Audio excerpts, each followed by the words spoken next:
ያደረግነው ውጊያ ወለጋ ካደረግነው ውጊያ አንጻር ሲታይ በጣም ትንሽ እቸው ነው አሉ። ጌታቸው ፕሬዝዳንት ሆነ። ጌታቸው በፍጹም አንፈልግም ብሎ አባረሩና የሚመቸን ታደሰ ነው ታደሰ ነው። አሁን ደግሞ ታደሰ ሲባረር እንጠብቃለን። ሰላም ብያለሁ። ሰላምታዬ ይድረሳችሁ በያላችሁበት። የኢትዮጵያ ውስብስብ ቀውስ ከፋኖ ትግል እስከ አዲስ አበባ ሰቆቃ። ሀገር ወዴት እየሄደች ነው ብለን እንጠይቃለን። እንግዲህ የኢትዮጵያ ውስብስብ ቀውስ ከፋኖ ትግል እስከ አዲስ አበባ ሰቆቃ። ሀገር ወዴት እየሄደች ነው?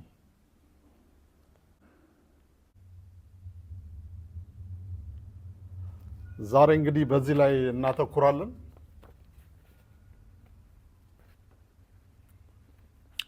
የፋኖ ትግል እንግዲህ እየሰማን ያለነው እየጎመራ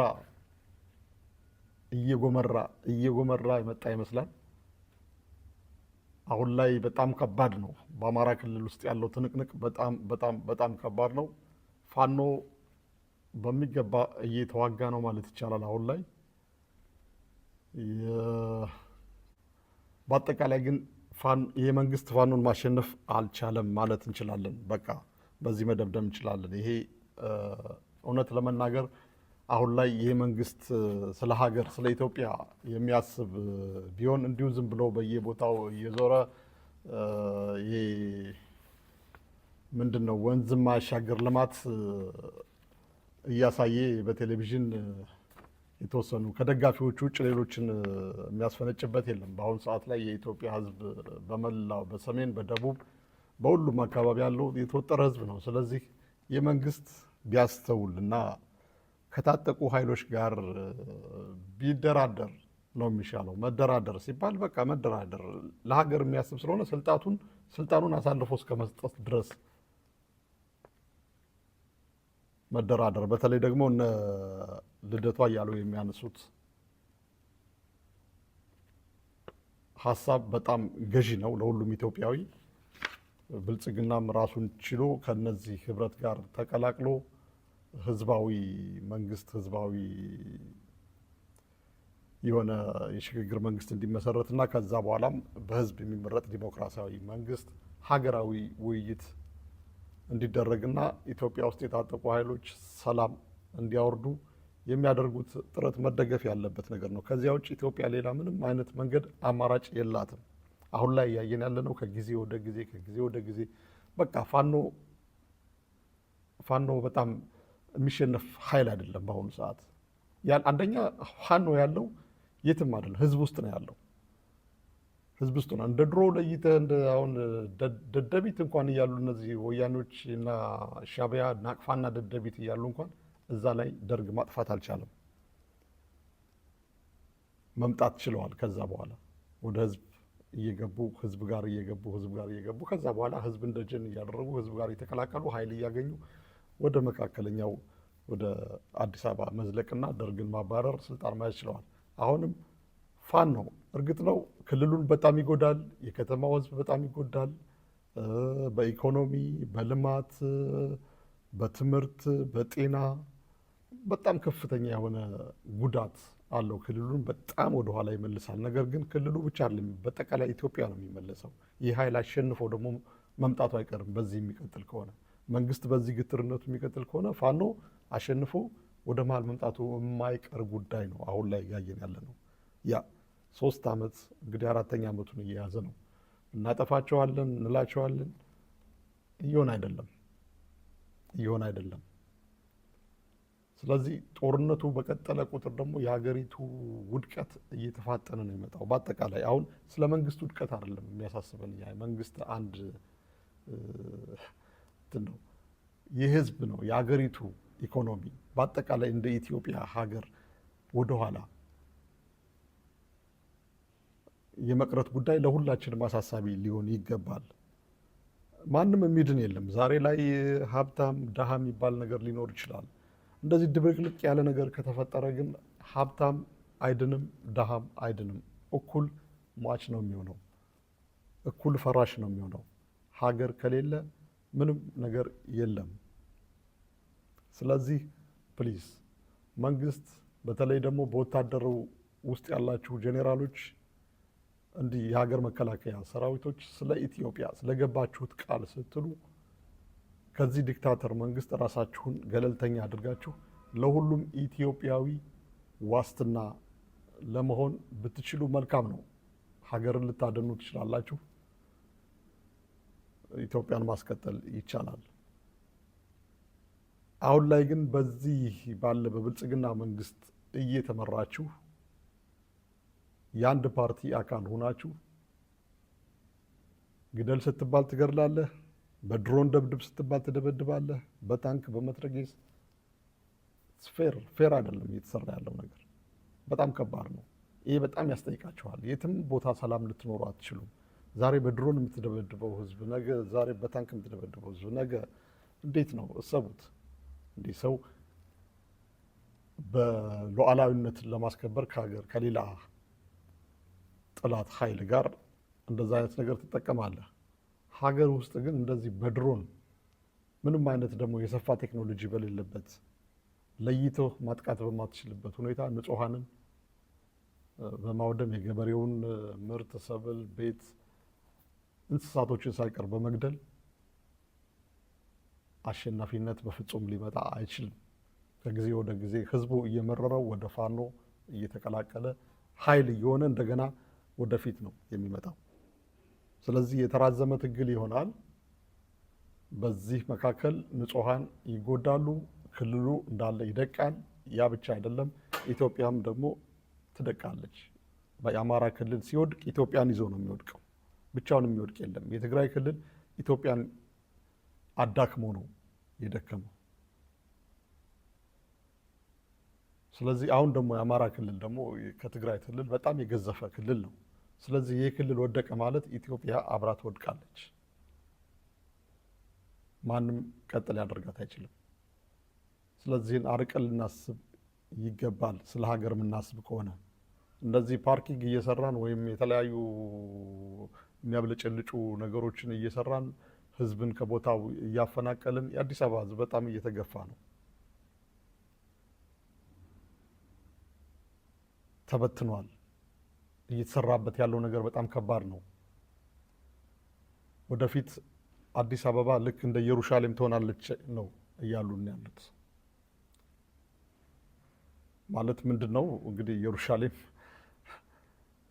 ልክ የኦሮሞማ ትሆናለች ነው። የኦሮሞማ ትሆናለች። ከዛ በኋላ ወደ አዲስ አበባ የሚመጣ ሰው ኢንኬዝ የይለፍ ወረቀት የያዘ ሊሆን ይችላል ማለት ነው። ከዚያ ውጭ የተፈቀደለት ቪዛ የተመታለት ሊሆን ይችላል። ከዚያ ውጭ ያለ ሰው አዲስ አበባን አያያትም አይነት ነገር ነው ወደፊት እቅዳቸው እያደረጉ እየሰሩ ያሉት ማለት ነው። ይሄ በጣም በጣም አንደኛ የማያዛልቅ ዝም ብሎ አጉል ተስፋ ነው። ማንም የቆመ ቢመስለው እንዳይወድቅ ይጠንቀቅ ይላል። እውነት ነው። መቼ እንደምትናድ እንዴት እንደምትወድቅ አታውቀውም። አንደኛ እርስ በርሳቸው ራሱ ስምምነት የለም። እንደዚህ አይነት ነገር መሆን የሚችለው አንድ ኃይል ሁሉም አንድ ወጥ ማሰብ ሲችል ነው። ኢትዮጵያ ውስጥ እንደዛ አይነት ኃይል የለም። በየትኛውም በአማራ ክልል ብትሄድ አንድ አይነት አቋም አንድ አይነት ህብረት ያለው የለም። በኦሮሞ ክልል ብትሄድ አንድ አይነት አቋም አንድ አይነት ህብረት ያለው የለም። በትግራይ ብትሄድ አንድ አይነት አቋም አንድ አይነት ህብረት ያለው የለም። ሁሉም የተበታተነ ነው።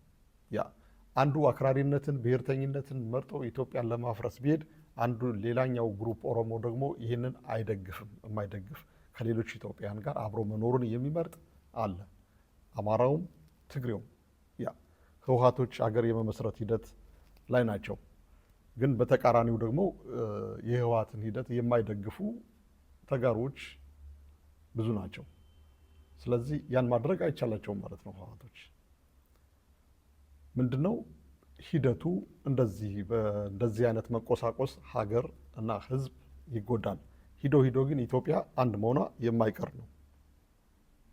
ያ ኢትዮጵያ የምትበተን ቢሆን እስካሁን ድረስ ትበተን ነበር። በእርግጥ ከባድ ነው። ሀገር እየፈረሰ ነው ማለት እንችላለን።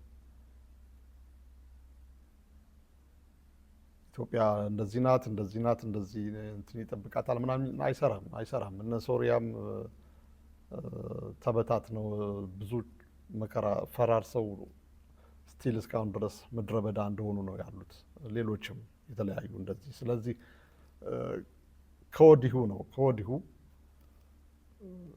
እንጥፍጣፊ ላይ የቀረውን እንጥፍጣፊ ላይ ሆነን እንኳን መመለስ መቻል አለብን ማለት ነው። ስለዚህ ፋኖ እየታገለ ነው። መንግስት ሊቋቋመው አልቻለም።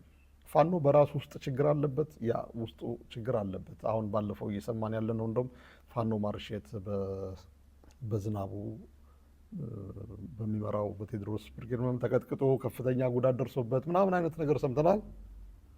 ይሄ ከባድ ነው፣ በጣም ያሳዝናል። እርስ በርሳቸው እንደዚህ መቋኑ። ነገር ግን ይሄ ደግሞ እንደዚህ አይነቱ አቀጣጥ ከህወሓትና ከሻዕቢያ የተቀበለው ነው። ፋኖ ይህን ነገር ማረም አለበት። ህወሓትና ሻዕቢያ ሲመጡ በጭካኔ ነው የራሳቸውን ዜጎች እየቆራረጡ እየከታተፉ በቃ እንደዚህ ሰልሏል ወይ እንደዚህ ያቀብሏል ያሉትን የጠረጠሩትን ወይም ደግሞ ለማስወገድ የፈለጉትን ኃይል የሆነ መረጃ ማገኘንበት ካሉ እንደዚህ በአሰቃቂ ሁኔታ እየገደሉ በማይሆን እስር ቤት ውስጥ እያሰሩ የመጡ ናቸው። ስለዚህ ያን ልምድ ለፋኖ እያካፈሉ ፋኖ ደግሞ እንደዚህ አይነት ነገር የሚያደርግ ከሆነ ይሄ ሪሊ አይታሰብም። እንደዚህ መቀጠል አይቻልም። በዚህ ልጅ ላይ አሁን በፋኖ ማርሸት ላይ የተፈጸመው ነገር በጣም በጣም በጣም አስቀያሚ ነገር ነው። እንዲህ አይነት አይዲዮሎጂ እንዲህ አይነት አረመኔነት ይዛችሁ ከሆነ ለመምጣት የምታስቡት ይሄ ከባድ ነው። ከወዲሁ ያላችሁን ኃይል የሚያኮሽሽ የሚበታትን አይነት ነገር ነው እየሰራችሁ ያላችሁት።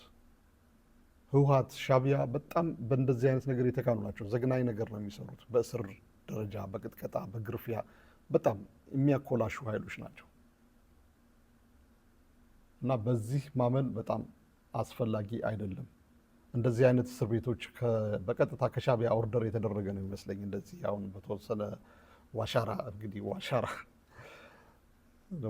እንግዲህ የሚታወቀው በሌላ እንግዲህ ዋሻራ እንግዲህ ቅኔ ተማርኩ ድጓ እንደዚህ ያደረኩ ምናምን ነገር ነው።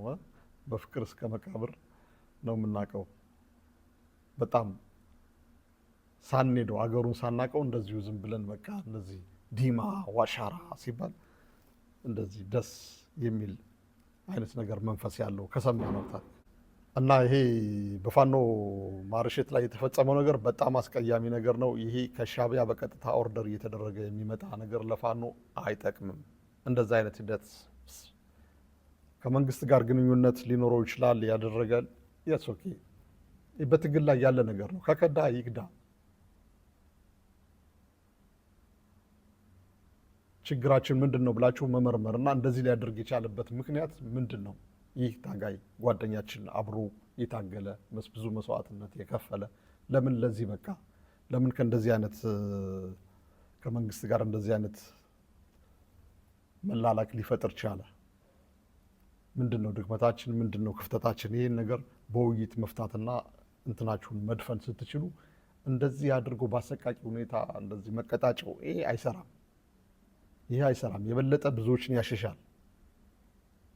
አንደኛ ምንም አይነት የመቆጣጠሪያ እንትን ሳይኖራችሁ ፋኖ በራሱ በታማኝነት የሚዋጋ እንጂ ማንም ተቆጣጥሮት ዘመነ ወይም ሌላ ኃይል የሚመራው ተቆጣጥሮት አይዶን ነው። እንደዚህ አይነት አይመስለኝም። በቁጥጥር ስር ያለ አይመስለኝም። መኮብለል የፈለገ ይኮበልላል። በየትኛውም አጋጣሚ ምንም አይነት የተያያዘ ኮኔክሽን የለም። የቁጥጥር ስርዓት የለም። አይቻልም። ምንም በአንድ ኮማንድ ስር ያለ ድርጅት አይደለም። እንዲሁ አፋብኃን ተብሎ ወደ አንድ መጣ ቢባልም የተለያየ ነው። ፋኖ ማለት በጎንደር፣ በጎጃም ራሱ በጣም ብዙ የተለያዩ ብርጌዶች፣ ጎጦች ናቸው ያሉት። በወሎ፣ በጎንደር እንደዚሁ አንድ የወጡለት ዓላማ አንድ የሚያደርጋቸው ነገር አለ። ከዛ ውጭ ግን የማይስማሙበት ደግሞ ብዙ ነገር አለ በውስጣቸው። ስለዚህ አንድ የሆነ ኮማንድ የላቸውም። ስለዚህ ፋኖን መቆጣጠር አይቻልም። ካመነበት ወደ መንግስት የመግባት መብቱ የተጠበቀ ነው። ማንም አይከለክለውም። አሁን ፋኖ ማርሸትን እንደዚህ ቀጥቅጠን መቀጣጫ፣ ይሄ በጣም ስህተት ነው። መሄድ የሚፈልጉ ልጆችን የበለጠ መገፋፋትና ወደ መንግስት እንዲሄዱ እያደረጋችሁ ነው ያላችሁት ማለት ነው። ስለዚህ ከዚህ ስህተታችሁ መታረም አለባችሁ። የሻዕቢያ የወያኔ ምክር በፍጹም አይጠቅማችሁም። እነሱ የመጡበት መንገድ በጣም ስህተት ነው፣ በጣም ስህተት ነው። ብዙዎችን አኮላሽተው ብዙዎችን ባረመኔነት የራሳቸውን እንትን ባረመኔነት እንደዚህ እያደረጉ ነው የመጡት እና በዚህ ኤክስፐሪንስ ደግሞ መጣችሁ እናንተ እድሉ ቢቀናችሁ እንኳን እንደዚህ አይነት ነገር እንደዚህ አይነት ባህሪ ይዛችሁ ከመጣችሁ ለኢትዮጵያ አትጠቅሙ ማለት ነው። ከሌሎችም ጋር ለመተባበር እንትኑ አይኖራችሁም። ስለዚህ መታረም አለባችሁ። ከዚያ ውጭ ግን እያደረጋችሁ ያላችሁ ትግል እንግዲህ የማይካድ ነው። እኔ ፋኖ በአጠቃላይ በብሔርተኛ እንደዚህ በታጣቂዎች የሚመጣ ነፃነት እኔ አይመችኝም፣ አልፈልግም። እኔ የምደግፈው በሰላማዊ ትግል የሚመጣ በሽግግር መንግስት እንደዚህ ህዝብ አምኖበት የሚመርጠው መንግስት ነው የምፈልገው እንጂ በአሸናፊዎች የሚመጣ መንግስት አልፈልግም። ነገር ግን ደግሞ ይህን ምርጫችን ነው ብለው እየታገሉ ያሉ ኃይሎች ከተሳካላቸው መቼም ከዚህ ካለው መንግስት የባሱ ይሆናሉ ብዬ አልጠብቅም። በአጠቃላይ ቢመጡም ቢቀሩም ለኢትዮጵያ ምንም የተለየ ነገር ይዘው ይመጣሉ የሚል እንትን የለኝ። አይደለም ለኢትዮጵያ ለመጡበት ለክልላቸው ለአማራ ክልልም የሚያመጡት ለውጥ አለ ብዬ አላምንም። ምክንያቱም ኢትዮጵያ በጣም የተበታተነች በብዙ ታጣቂዎች የተወጠረች ሀገር ነች። ስለዚህ ከጦርነት ከቀውስ ወደ ቀውስ ነው የምንሸጋገረው። እኔ የምደግፈው ሰላማዊ መንግስት እነ ልደቱ የሚያቀነቅኑትን አይነት ነው የምደግፈው ማለት ነው እንጂ ህወሓት፣ ፋኖ፣ ሻዕቢያ በተለይ ደግሞ ከሻዕቢያ ጋር ተጣምሮ የሚደረግ ነገርን አልደግፍም። ነገር ግን ፋኖ በራሱ ኃይል እየተዋጋ ከመጣ እሰዬ ነው። ከዚህ መንግስት የተለየ የተሻለ ባይሆንም ያው እንቀበለዋለን ማለት ነው። የህወሓት ከዚህ በፊት ተናግሬያለሁ። አንድና አንድ ነው የህወሓት የሚፈልገው። ህወሓት ቲፒኤልኤፍ መልሶ ወደ ማዕከላዊ መንግስትነት የትግራይ አስተዳደርነትን ለመቆጣጠር በሚያደርገው ሂደት በእርግጥ ታደሰ ወረደም እዛው ነው ያለው። ከፍተኛ ውጥረት ነው ያለው በትግራይ ውስጥ። አሁንም ቢሆን ምንም አሸናፊ እና እንትን የለም። ህወሓት የፈለገውንም ነገር ለማድረግ እስካሁን ድረስ የተሟላ ስኬት ላይ አይደለም። እንዲሁ በራሱ ምርጫ መርጧል፣ ደብረጽዮንን ሹሟል እንጂ ከዚያ ውጭ ግን የፈለገውን ነገር የማድረግ አቅሙ እስካሁን ድረስ እያየን አይደለም። የተለያዩ መግለጫዎች ይወጣሉ። በአጠቃላይ ግን ህወሓት ወደ ማዕከላዊ መንግስት ወደ ትግራይ ርዕሰ መስተዳደርነት ከተመለሰ በደብረጽዮን የሚመራው መንግስት አንድና አንድ ነው አላማው፣ ወልቃይትና ራያን መጠቅለል፣ ከዛ በኋላ ትግራይን ሀገር ማድረግ ነው። ይህ የማይካድ እውነት ነው። ይህን ግን የሚደግፉ ትግራውያን አሉ። ያ ወልቃይት ወደ ትግራይ እንዲሆን ሁሉም ብዙዎች ትግራዮች ይስማማሉ። ትግራይ ሀገሩ ነው ከኢትዮጵያ የመውጣትን ነገር ግን ብዙዎች አይስማሙም። ወልቃይትን በመውሰድ ደረጃ ግን እዚህ ከፌዴራል መንግስት ጋር ያሉት እነ ጌታቸው ረዳ፣ ታደሰ ወረደም ሆነ ህወሓትም በዋነኛነት የሚፈልጉት ነው። ህወሓት ግን አሁን ባለኝ ኃይል የፕሪቶሪያው ስምምነት አልተከበረም፣ የምፈልገውን የነበረችውን ትግራይ አልመለሰልኝም፣ ስለዚህ ባለኝ ኃይል እመልሳለሁ ነው። ከፋኖ ጋር የሚያደርጉት እንትን አለ፣ መንግስትን ይመጣል። ምንም ግልጽ ያልሆነ በተለያየ ጊዜ የሚደረጉ ነገሮች አሉ። በወሬ ደረጃ የተለያዩ እገዛዎችም ሊደረጉ ይችላሉ። አይ ዶንት ኖ፣ የጠራ ትክክለኛ የሆነ መረጃ የለኝም። ነገር ግን አንድና አንድ አሁን ላይ ወልቃይትና ራያን መውሰድ ይፈልጋሉ። እንደውም ራያን ተቆጣጥረዋል፣ ይዘውታል ነው የሚባለው። ወልቃይትንም በሂደት ወደ ራሳቸው ክልል ማስገባት ይፈልጋሉ። ይሄ የሚነሱበት ዋናና ትክክለኛ ሂደታቸው በቁርጠኝነት የሚሄዱበት ነገር ነው። ሌላው የፋኖ ኃይል በወልቃይት በራያ ቸልተኝነት እያሳየ ነው። ያ ቸልተኝነት እያሳየ ነው። ምናልባት በጎንደር ያለው ኃይል በኮሎኔል ደመቀ የሚመራውና ራሱ የወልቃይት ህዝብ ካለው የመከላከያ ሰራዊት ጋር ሆኖ ስቲል እስካሁን ድረስ ወጥሮ ያለው ያ ነው። ጦርነት ቢነሳ ህወሓትን መከላከል ይችላሉ ወይ? ዲፌንስ የሆነ ኃይላቸው እንዴት ነው? አስተማማኝ ነው? ያን የምናውቀው ነገር የለም፣ አልተፈተነም። ከዚህ በፊት ግን ህወሓት ሞክሮ ያው መከላከያም ስለነበረ እነዚህ ተመልሷል ተብሏል። ስቲል እነ ኮሎኔል ደመቀ ያለው እዛ ወልቃይት ያለው ህዝብ ለመንግስት ለፌዴራል መንግስት ታማኝ እስከሆነ ድረስ የህወሓትን እቅድ የማዘግየት ሂደት ይኖራል። የመንግስት ዝምታ ግን አሁንም መንግስት ህገ መንግስታዊ ስርዓቱን ማስከበር ያለመቻሉ ሂደት አሁንም ቢሆን እዛው በክልሉ ውስጥ እርስ በርሳቸው በአማራና በትግራይ ውስጥ የሚነሳ ጦርነት ይረዳኛል ብሎ ከማሰብ ይሆን ይችላል። አንደኛ አቅም የለውም። አሁን እንደገና አሁን ትግራይን እንትን የማለት አቅም የለውም። ለምን በዚህ ፋኖ የሚባል ከፍተኛ የተደራጀ ኃይል አለ እና አሁን በቀጥታ ትግሬን ልውጋ ማለት አይችልም። ይህን ደግሞ ፌዴራል መንግስት ይመልስ ነበረ። ስልክም መለስን፣ ባንክም መለስን። አክሱም ኤርፖርት እነሱ አፈራርሰው ሄደው ነበር። ጠግነን በረራ ጀመር፣ መቀሌ ጀመር፣ ኢንዱስትሪዎች የሚጎላቸውን አሟልተን ብዙዎቹ ስራ አስጀምር። በጣም በርካታ የወደሙ ሀብቶች መልሰን ስራ እንጀምሩ አደረግን። እዚህ ጋር አንድ የሚጋነን ነገር አለ። የትግራይ ውጊያ በሚመለከት ተጋኖ የሚነሳ ነገር አለ። ባይዞ ትግራይ ላይ ያደረግነው ውጊያ ወለጋ ካደረግነው ውጊያ አንጻር ሲታይ በጣም ትንሽ ነው፣ እንዳይጋነን ማለት ነው። መጀመሪያ ላይ ሰሜን ሲጠጋ 3 ሳምንት ተዋጋን፣ መቀሌ ያዝን። 8 ወር ቆየን። ትግራይ ለቀን ስንወጣ ከራያ እስከ ከሚሴ ሰሜን ሸዋ ድረስ ተዋጋን።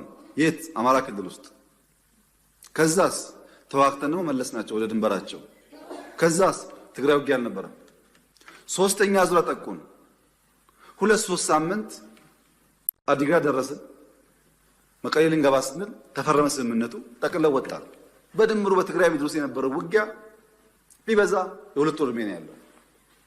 አንዳንዴ በሰላም የቆየንባቸው ጊዜም ተደማምሮ ሁልጊዜ ውጊያ ውስጥ እንዳለን የሚያስቡ ሰዎች አሉ። እንደዛ አይደለም፣ ጥቂት ነው።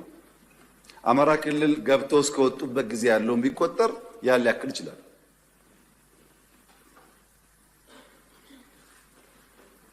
መንግስት በሚመለከት ስምምነቱ ከሁሉ ፓርቲዎች ውጣጣ ነው። እኛ ምናል አንፈልግም፣ ብልጽግና አይፈልግም። ግድ የለም እናንተ የሚመቻቸው ምረጧል። የሚመቸን ጌታቸው ነው አሉ። ጌታቸው ፕሬዝዳንት ሆነ። ጌታቸው በፍጹም አንፈልግም ብሎ አባረሩና የሚመቸን ታደሰ ነው አሉ። ታደሰ ተመረጠ። አሁን ደግሞ ታደሰ ሲባረር እንጠብቃለን። ፓርቲ መሆን የሚጠበቅበት ከባድ ነገር እኮ አይደለም። ምርጫ ቦርድ መጋበዝ፣ አሰራሩን መከተል፣ ጉባኤ ማካሄድ፣ ምርጫ መሳተፍ፣ ካሸነፈስ መንግስት መሆን። ግን ለመወዳደር ለምርጫ ዝግጁ ካልተኮነ አስቸጋሪ ይሆናልና በዚያ ሳይድ ያለኝ ምክር እኔ ውጊያ ይበቃናል፣ አያስፈልገንም። ግድ የላችሁም ብትዋጉም አታሸንፉ፣ አይታችሁታል፣ ጥቅም የለውም። ግን ውጊያ አያስፈልገንም። ተባብረን አገር እናልማ ነው።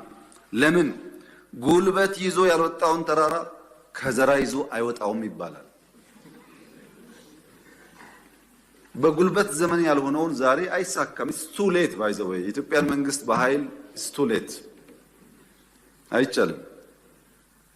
አለፈ። ያኔ ተሞከረ፣ አልሆነም፣ አለፈ። ካሁን በኋላ ሰላም ብቻ ነው። እንደ አባይ 1000 ዓመት ሸለቆ ውስጥ ሲጓዝ ይኖራል እንጂ አንድም ቀን መንግስት በኃይል መጣል አይቻልም።